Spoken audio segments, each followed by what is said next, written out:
The FAST is a first aid survival training hike. We go to the different points that they've assigned us on our maps. Yeah, we're surviving at the same time, so we are camping outside. We built a fire last night. This is where we take all of their first aid practices that they've been learning on Friday afternoons for the entire semester.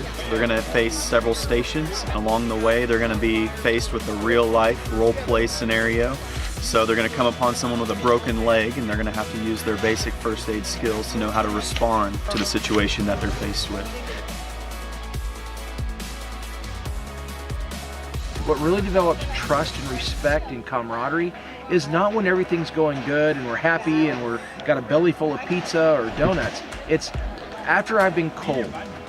I've been hiking for 30 miles. My feet hurt, my back hurts, and they find joy in that, and they find strength in each other.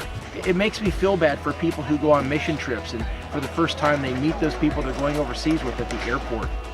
These young men and ladies deeply not only trust each other now, they're learning to love each other. These kids will go overseas to third world countries, and when they arrive, they're not going to sit there and say, oh, this stinks, or oh, man, this place we're staying is terrible. They're going to come into that and say, hey, this isn't half bad, you know?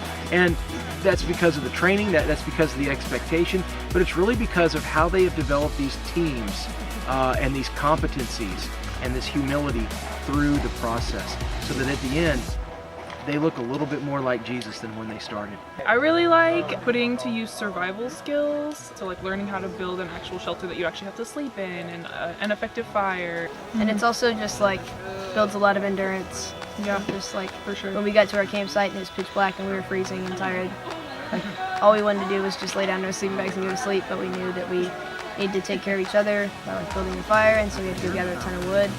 So stuff like that, just building endurance, like doing things you don't want to do for the sake of like your health and for your team. I think my favorite part is probably just like in the evenings when we're camping, just like spending time together, especially as our team. So when it comes to the FAST final, what gets me most excited is seeing young believers press through the challenge as they go in thinking that they can't do it, and then they see themselves at the finish line and realize that what they previously thought was impossible for them, they're able to do it. We're really trying to push them to consider, I want to do whatever it takes so that the gospel can go forth. Even if it means I'm uncomfortable, even if there's challenge, even if there's difficulty, I'll do whatever it takes to advance the gospel.